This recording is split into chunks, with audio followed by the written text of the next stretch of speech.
Hello there guys, just a quick video from me today, but this is something of a first for me. This is going to be the first kit that I've built from Mach 2 models, and it's going to be the first airliner that I've built that is in a civilian rather than a military scheme. I know the box there is in a military scheme, but I'll come back to that in a minute.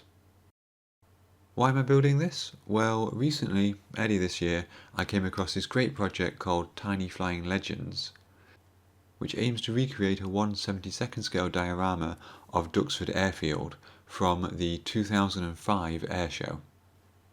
As you can see from the pictures on the screen at the moment, they've already done some fantastic work, and they've been displaying this diorama or parts of it at various model shows around the country.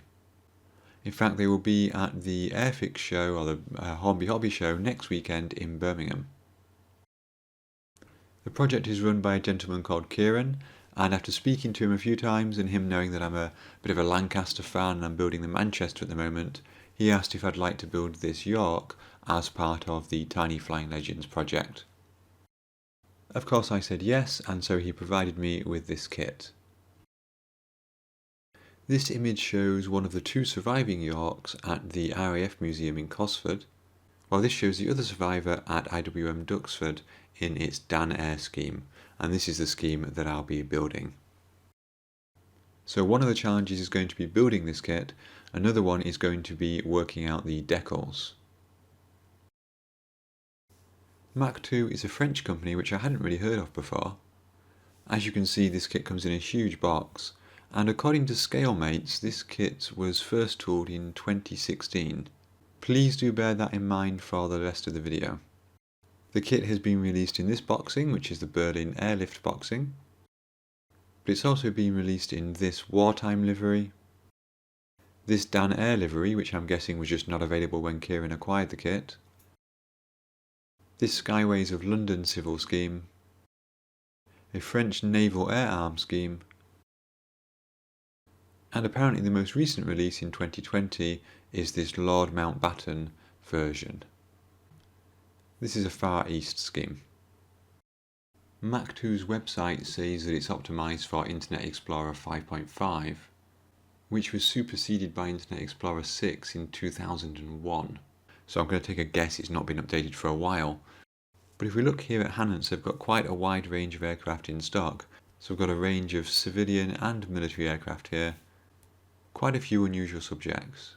Not cheap kits. And if you are thinking of buying one, I would recommend that you watch the rest of this video first so you can see the quality of the kits. So a quick history of the York before we build the kit. The York was of course based on the Lancaster, and you can see a lot of similarities with the Lancaster, particularly in the wings and the engine. And in fact the York is powered by the same Rolls-Royce Merlin engines as the Lancaster. The York was in service from 1943, although some sources say 1944, to 1964, in both civilian and military use. RAF Transport Command made extensive use of the York, both during and after the Second World War, and they were also often used as air transports for VIPs, including Churchill. The British Overseas Airways Corporation flew a number of routes using the York after World War II. As mentioned previously, there are two survivors today, one at RAF Museum Cosford and one at IWM Duxford.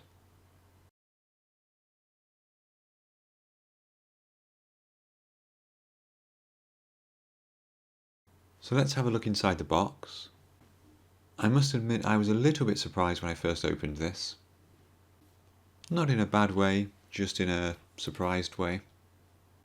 As you can see, the instructions are what you might describe as concise, featuring all of 11 steps, unnumbered with unnumbered parts.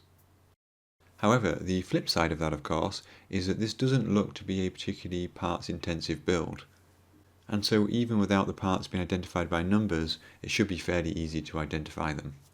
So essentially we have the cockpit going together in the first two steps.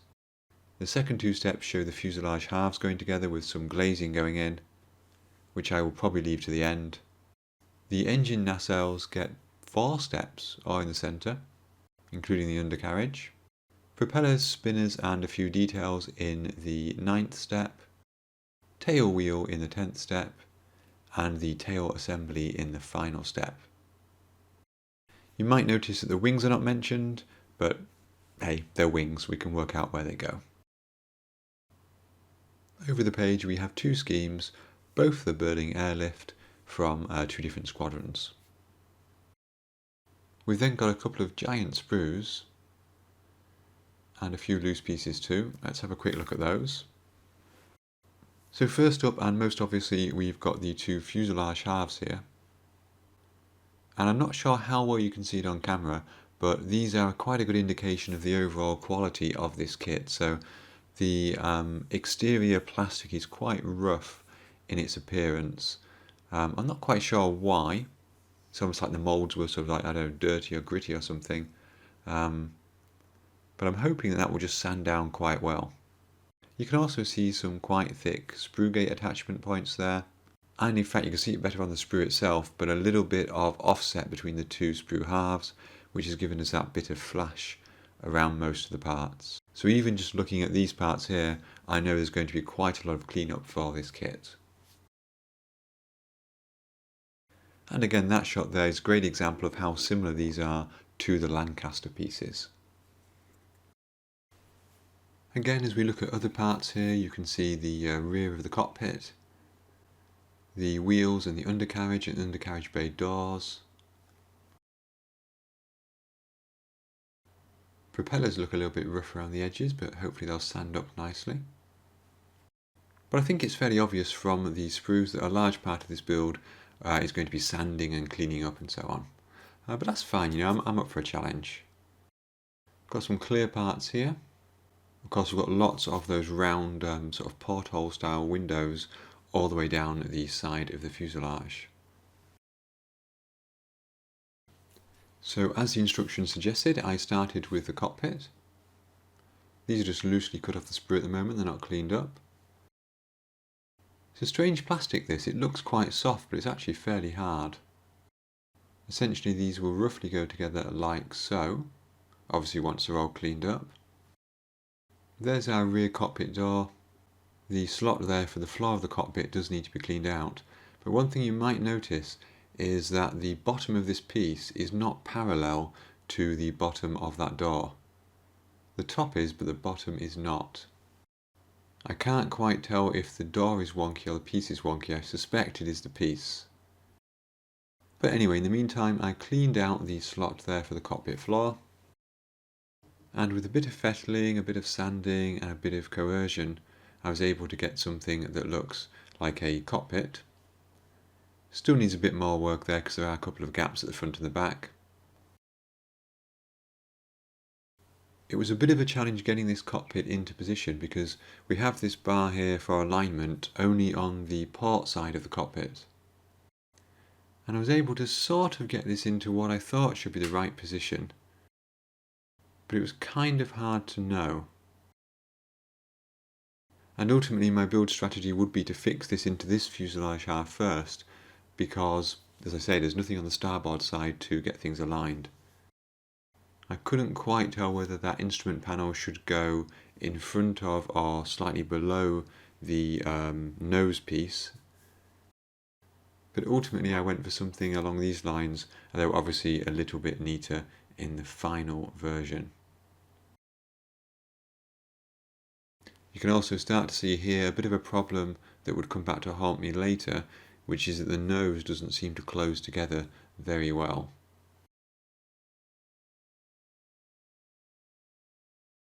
So on one hand, not a great fit, on the other hand, a relatively small number of parts to go together in order to get the fuselage halves together.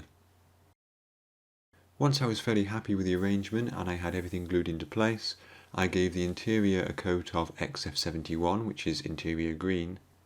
I painted the cockpit XF69 NATO black, because although there are some elements of the interior green trim, dark grey does seem to be the dominant colour. And while I was at it, because I was a bit worried about getting the nose and the fuselage halves together, I decided to give some reinforcement to that seam. Initially I was going to use a stock strip of styrene, but it wasn't quite wide enough, So I cut myself a strip from this sheet of styrene, nice thick strip there, and I glued one on the top and one on the bottom of the fuselage. And of course, I should have done that before I did any painting, because I had to sand all the paint off, and now I've got to paint the strips. But such is life. With all of that done, I moved on to the wings and the engines. And my strategy for all of these parts was not to do any cleanup at the moment, unless it was either on the mating surfaces, or it would be very hard to do it afterwards. So here, for example, on the engines, I will clean up those ejector pin marks in the wheel well, but I'm not going to clean up anything on the leading edge of the wings until the two halves are together. And I find that just makes it easier to clean up just the right amount and get all the sanding and everything correct and smooth. As you can see, these inner engine nacelles slot into place, and I've got a bit of a gap there on the exterior which will need filling. Even with a bit of clamping, there's still going to be some kind of gap there. The undercarriage is actually quite well designed. We've got this rear strut with two pins on it, and they go into some fairly well defined holes on the side of the wheel well in there. And then we have the forward strut, which also slots into a little recess for it. Again, none of these parts are cleaned up yet.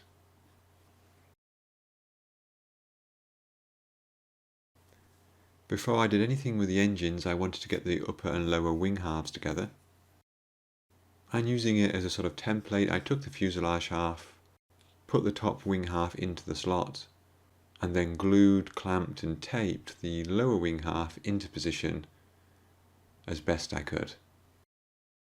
For the wings, there was quite a lot of cleanup here on the mating surfaces.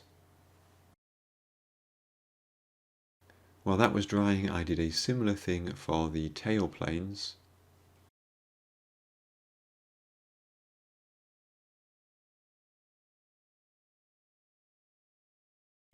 Then I started to work on the engines.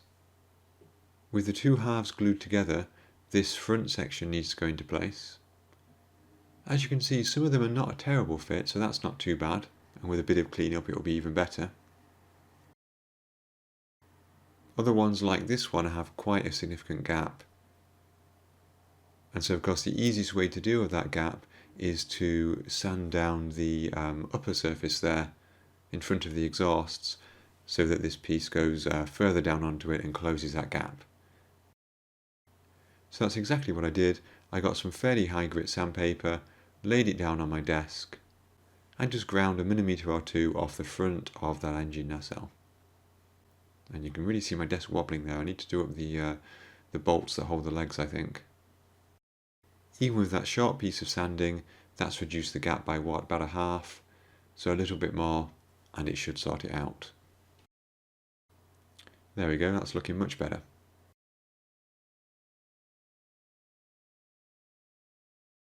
Here's our glued together wing halves with the stubs for the nacelles to join. On this side here, not a bad fit at all, and again, it's not cleaned up at all yet. For the inner engines, a slight issue. It looks flush on this side, but here on the other side there's quite a significant gap. And the problem there is this piece at the top, the sort of the top of the wheel well, is pushing on the inside of the upper wing surface.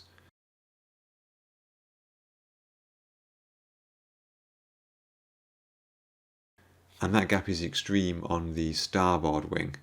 As you can see here, I mean, you could drive a bus through that gap. I suspected that sandpaper wouldn't quite be enough to get rid of that, so I got my good old hacksaw out and I chopped a couple of millimetres off the top of this assembly, basically removing all of that top section, like so. Not pretty, but it does fit beautifully. There we go. I was actually a bit too enthusiastic there when I sawed that off, and I've taken away by accident one of those pins that I mentioned for the landing gear legs, but we'll be okay, we'll sort that out. The other thing that you'll notice in this kit is that there's inconsistency between what should be the same part. So here, this is the outer nacelles, and if you look at this gap here at the top that I'm pointing to with my knife, it's probably a couple of mil deep. If we look at the same gap on the other piece, that's a good 5+ mil deep. You can see the difference there quite clearly. And these parts are not handed, it's just the way they are. 3 of those 4 sides there have the small couple of mil gap, and just one of them happens to have a much bigger gap. Again, not a major problem. Key for this kit is test fit, sand, cut, test fit, sand, cut, and repeat. And so there we go, guys. I told you this was going to be a bit of a quick one. These are the parts of the York that I have ready. This really is most of the major construction done. There are a few smaller details, of course, that need adding on the outside, but I will leave those until later in the process. Now, off camera, before my next video on this project, I need to do quite a lot of sanding and filling. I know some people are interested in how that's done, so I will show a few clips of that in the next video, but of course not the entire process. And then hopefully in the next video for this, I'll show you how I paint it and do the decals. So if you made it this far, well done. I would like to say thank you again to Kieran for supplying this kit, and do check out the Tiny Flying Legends page in the description below. Thank you to all of you for watching, and to my YouTube and Patreon members for their ongoing support. It is hugely appreciated, guys. Thank you very much. As always, I've got 3 or 4 projects in progress at the moment, and one of those will be in a video for you next week. So until then, thank you for watching again, have a great week, and have fun modelling.